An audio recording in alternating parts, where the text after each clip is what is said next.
Good morning, everyone. Kevin, the toy smuggler here, and guys, I'm going to apologize right off the bat for my voice.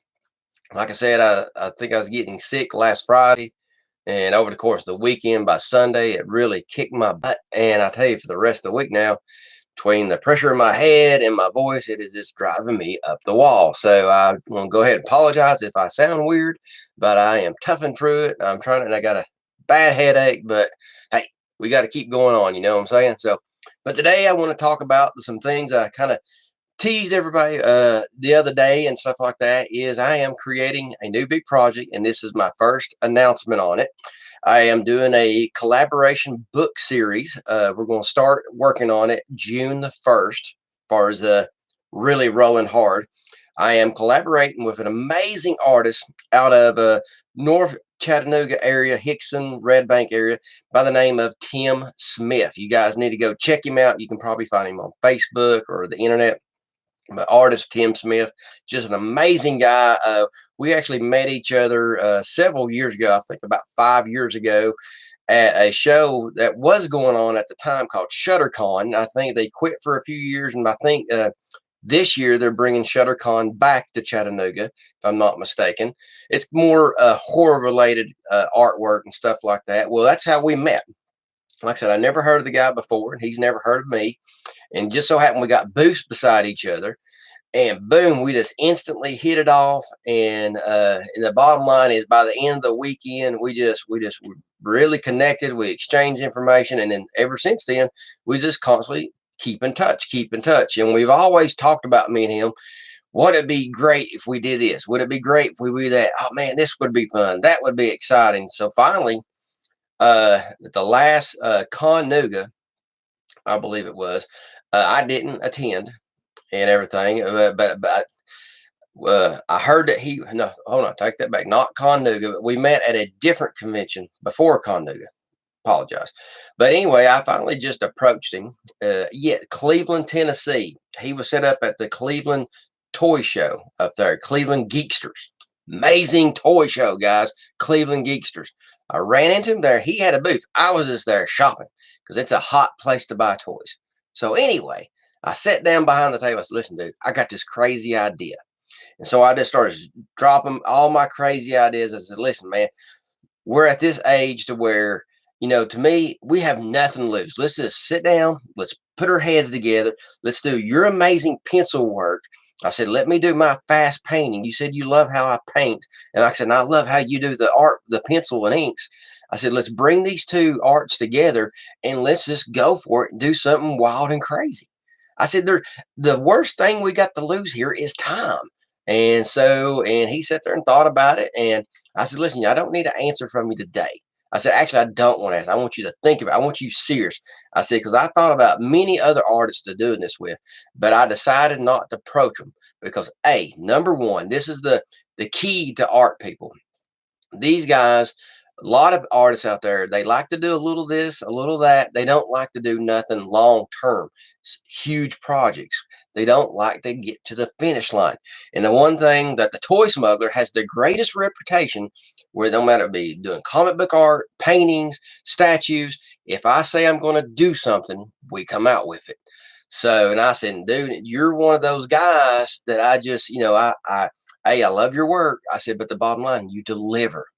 And I said, "In this business, if we can't create merchandise, a product, if you can't deliver that, you have nothing. So we need to bring our strengths together." So he thought about it for a few weeks, comes back, gave me a call. We talked about it. Actually, we went on Skype, and I just kind of really put more of my idea out there. And he said, "Hey, let's do this. You know what? You're right."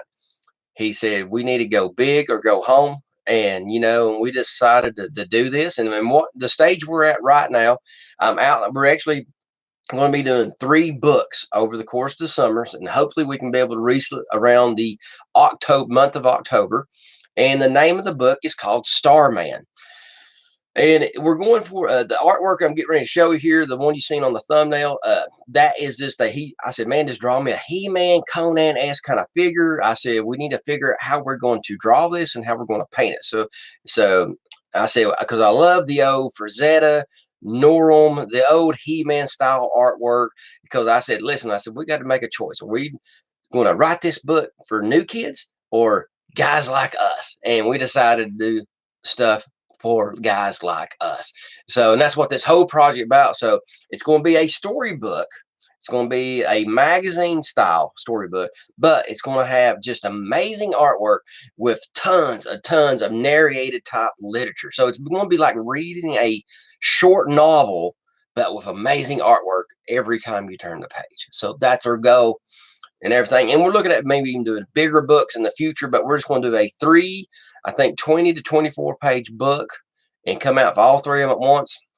And the cool thing is, you know me, I'm a Mego guy. I'm actually creating the top 5 or 6 characters in this book as Mego toys. So not only when you get to buy the storybook, you on the very back advertisement, you'll be able to see back there where you can go and order the action figures of these cool guys. So guys, I mean, you've seen the Santiago stuff. So that's the direction. I know how to get it. I know how to make it look just like what's sitting on the shelf at Walmart right now. And I'm so excited that Migo's back on the shelf. But to go to this artwork here, kind of show you the kind of the style we're going for here. And get it all brought in here. So we're actually, he's doing there's a pencil drawing under this, and I'm normally not an acrylic artist, but with this form, we're coming in with acrylic artwork, with acrylic paints, and then I'm coming back in with ink pens and markers, and then I'm coming right behind the marker. I do a little bit, and then I come in with a brush of water to really dilute it out. So it's like acrylic paint with watered down ink laid on top of it. That is the kind of the feel here. And we're going, like I said, this is totally not done. I got a little bit more work to do on this, but I just wanted to show everybody kind of the style that we're going to. And like I said, he is drawing everything on an 8.5 by 11. And then he emails that to me, and what I'm doing is I'm taking that, bringing it into the Photoshop, and putting that over on 13 by 19 300 DPI. So, and that's how I print it. And then, so we're blowing everything up from 8.5 by 11 up to 13 by 19. And then I paint it. And then what I'm going to do is get my digital camera. I got a Nikon D7, I think is what it is. I know it's a Nikon D something, whatever. Okay, I don't care about that crap. But anyway, it's a really good camera. So I'm going to be taking really nice photos of it at 600 DPI. I think it ends up being 4,000 megapixels by 6,000. Then I'm going to bring, I'm going to bring that in on my Photoshop, shrink it back down to the 8.5 by 11, 300 DPI, and do some print tests. And then we're going to compare and see if this is, by blowing it up, painting it, and shrinking it back down, is this going to give us the look that we want for our book? So that's what we're trying to figure out between now and June, while I'm writing the script and everything, and we're developing some of these characters and stuff, and trying to figure out how the look, the colors and stuff. We're going to be going very bold colors, very avatarish backgrounds, very wild vegetation, crazy colors. And but our hero is not going to be this Conan He-Man-esque size. He's going to be he's going to be more slender.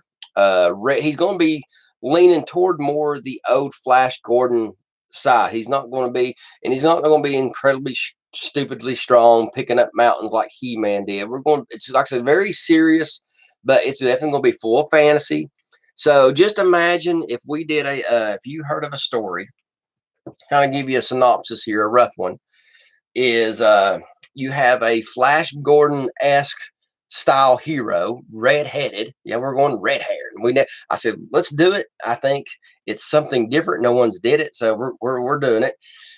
So you take this Flash Gordon hero-esque kind of character, but yet you throw him in across the universe, on the other side of the universe, and then you mix it up with a little He-Man-ish, Terminator-ish, and then you mix all that up, and then we're going to deliver it also too, and it's going to have kind of like a Buck Rogers little feel to it as well, and then all that's going to wrap around to almost like a King Arthur kind of feel. So we're taking everything. So if you was a kid that was born in the 70s, then you loved all the crazy stuff going on in the 80s, like Excalibur, He-Man, Cole, all those cool fantasy shows. That is what Conan the Barbarian, that is in Thundercats, all that crazy stuff. We're molding it. We want that kind of feel. So if you're a fan of any of that kind of stuff, you're going to love this kind of stuff. And the actual premises is on this other planet across the solar system. This planet has been overtaken by almost like Terminators, by AI intelligence, and they're just ravaging, and they're taking the different alien species and trying to get them and make hybrids of mechanical robots out of each different species. And they're having issues that some species handle bionics well and some others don't. So, but anyway, then so the rebellion's going to come back, and they're trying to get back to where they're trying to. So the races are trying to figure out how to get along, just so they can be able to fight the evil that's attacking everybody. So, but there's a huge conflict there. They can't get along long enough and band together and be strong enough to overtake the AI intelligence, and that's how they took over to start with. So, and that's what we're doing. Like I said, to tell you anymore, I'd be giving away some stuff, but that's what we're looking at. So it's going to have, like I said, a very Terminator kind of feel, Flash Gordon, Buck Rogers kind of feel, but yet then at the end of the day, it's going to have almost like a King Arthur, a lot of armorish. Like I said, anything that you loved in the early 80s about those sci-fi fantasy movies, that's what we're throwing in here. So right now, we're just trying to pace the story, pace our ideas, simplify it, and get it down to where we got it's amazing and striking right off the bat when you read the first 3 books, but yet we leave the door wide open to where we got somewhere to go with it. Because a lot of times people will come out with their coup de grace move, and then they're like, hell, what the hell do we do now? And then it goes, usually most stories go in very weird places like that. And so I tried to go through this session without coffee. Didn't work. So that's usually what a lot of TV shows run into. They got a great idea, and then they go big because these networks are trying to make them go big, and then go big, and they usually end up going to a place that they can't back out of and go back to normal. And it's just like every weekend they want you to go bigger, go bigger, go bigger. And I'm here to tell you, we're not doing it. We're just going to try to do good, awesome stories that's going to intrigue you and pull you in with the dialogue. But then, like I said, we're trying to do on top of that, deliver some amazing eye candy each week. So not each week, but each issue. So that's what we're trying to do. So please, guys, let me know your comments on this. And like I said, and hopefully by June, we'll be able to, when we actually start drawing the pages and painting the pages, we will, I'm going to be giving you little teases on it. And also too, and definitely what we're definitely be teasing you guys with is every time we create a new figure and we get the prototype done, stuff like that, I'll be doing updates of that on the channel as well. Tim say, yeah, looks like Conan or Thunder. I think he went more Conan-esque on this one right here. So, but like I said, we're both huge Conan and He-Man fans. See, love Flash Gordon. Yes, dude. I keep hearing the rumors that the whole Flash Gordon thing is going to be coming back soon, and that was another reason I think I was able to hook Tim a little bit, because the unfortunate part of this business is when you're us independent guys, when we're trying to make product, is unfortunately the masses drive us crazy, because if we're not doing something that's broadband, you guys don't jump the bandwagon. So you can take the stuff I do here, and it's a lot of people think it's cool and stuff like that. But you put me on some Netflix show, or somebody bring me in a special guest, well, everybody would jump on the board with the Toy Smuggler. But if somebody like me don't ever get to get on one of them shows, the masses are very unlikely to hop on board on what we do here. And it has nothing against me or any other artist. It's just, unfortunately, the masses love to jump on who's the next hot person, what's the next hot idea. So what I'm trying to forecast here, with the rise of the new He-Man cartoon, and I think it's the Netflix He-Man movie getting ready to come out. So we're going for that old school feel, and that kind of the old school idea direction, but a whole new different product. That's why we're going with a thinner guy. That's why we're going with a redheaded guy. So we're making it our own, of course, because we don't want to be a cheesy knockoff.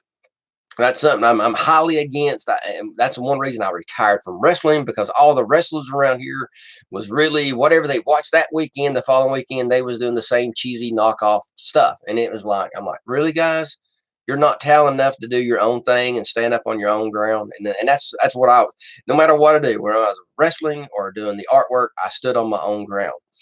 See here. See, Flash Gordon did make it. Yeah, yeah, that little side. Yeah, and but that wasn't too good. So, but I think since, from what I heard, the rumor is since the Guardians of the Galaxy went over so well at the theaters, and that style of slapstick kind of comedy in outer space, and with the still strong Firefly fans, and God, I love Firefly. It's so short lived. I don't even get me down on that tangent. I will be pissed. You would not like to hear my comments on how they treated Firefly. So anyway, so with those two products as popular as they became, and still the fans are holding on strong, that's why they're looking at really trying to go back and do a remake of the 80s version of the Flash Gordon. Yes, the old cartoon, that's my line I'm trying to focus on right now, since I, kicked off with the Kraken and completed that whole line in 1 month. So, but a lot around the same times and all that, just before that, the Flash Gordon Filmation toys were just amazing toys, very adventurous looking, and I just love that cartoon. I love the toys. I wish they was able to went longer and done play sets and chips and stuff like that. So I'm hoping if they ever do go back to the Flash Gordon and they do remake it, they'll redo those old toys and go a little bit farther with it. That'd be really cool. So, and stuff. So, but anyway, but the point I'm getting at, with that, all that coming up soon, with by the end of this year and stuff like that, we're just hoping to kind of be doing a popular genre kind of thing, but yet doing our own thing and it being unique. So we're looking at coming out with that, and I think with the Mego style toys that we're going to be offering with our story.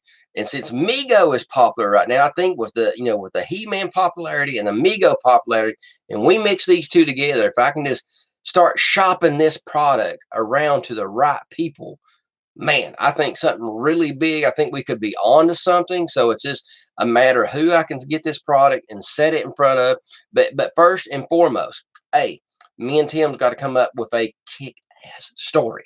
Bottom line. So everything I got in my head, 200% where the best art you've ever seen Kevin do is going to be in this book. I promise you. I don't care if I have to stay up all damn night, blood, sweat, and tears. And I even told my buddy Tim, listen, if my paintings don't live up, and each bottom line, our goal is each page can be a standalone piece of artwork. And I said, you're going to hold me up to it. And I guess what? I said, I'm going to hold you up to it. I said, if each page it blowing us away, if we have any shredded out, we fix it, we change it. Bottom line, I said, you're not going to hurt my feelings. Actually, I want you to hurt my feelings. If you don't like anything, you be honest and tell me. I will not wear my feelings on my sleeve, because the bottom line and the bottom goal for me and Tim is to come up with the best possible book for you guys, the 35 to 55 age bracket, to have the best sci-fi fantasy book around, and the toys too. Bottom line, we want to give you a whole new experience. And bottom line, we're going to deliver 200%. He said, well, do you think we can deliver such a product by October? I said, listen, I don't know, but I'm going to give it everything I got. And I said, if we're just a month late or whatever, who cares? Bottom line, quality comes first. Luckily, we don't have any kind of big CEO company over our heads with pushing a deadline. We got the call here. We got to say so. So we're designing this path, and I'm shooting for October, but quality comes first. Bottom line. See. Glad you can make it up here, Tim. I'm glad somebody's talking to me this morning. But guys, we're going to be bringing it to close here in just a few minutes and stuff. But that's our goal. That's our game plan. And as we start developing this a little bit more, I will you guys who come in on these live chats and stuff. And I want to thank all you guys, because I tell you, since I've been doing this live stream, I don't get a whole lot of people right there at the time at the live, but I've been getting a lot of reactions, a lot of great comments that's been coming on. Because, like I said, I got to be out here. I got to close this thing by about 5 minutes to 6, and I got to run to work and work all day like crazy. So, but I've been seeing a lot of people come in right after that within an hour or so, and then all throughout the day making a lot of amazing comments. And I just want, if you've made a comment on my live streams, I just want to personally thank you guys. I'm hoping I'm also delivering you guys some engaging things to listen to talk about. And like I said, the Toy Smuggler is getting ready just to explode on this stuff. And I'm getting ready to. I'm still working on the sound issue out of my art room. It's called the old crazy stupid computer. But either way, I got the 14-foot long cord. I'm going to get that figured out tonight, hell or high water. That way I can get in there and be able to get that camera right on top. And when I'm actually painting on something like this or sculpting on one of the Mego heads and stuff like that, boom, you guys get to watch me live, either do something amazing or just totally screw it up. Either way, entertaining. And I'm here to do that for you guys. So, Tim, thank you for joining me this morning, brother. I got to run. And guys, just thank you for coming here to the Toy Smuggler. Please, if you know anybody that loves this kind of crazy stuff that I do and you like it, please tell them to subscribe to this channel. And don't forget, last but not least, the end of this month on the 21st, Saturday, Toy Atlanta. I'm going to be there with the Big Bantha. Going to be doing a panel at 1:30. Come check me out. I think we're going to be in a Sanford room. Just go to Toylanta Facebook page or their website, and you'll find me there. Just look for the panels. You'll see the big advertisement on the Facebook. Thank you guys for doing that for me. Man, it means so much to me. And guys, I think I finally found the right con for the Toy Smuggler. Guys, love you all. You guys have an amazing day. I'm the Toy Smuggler. Have an awesome day.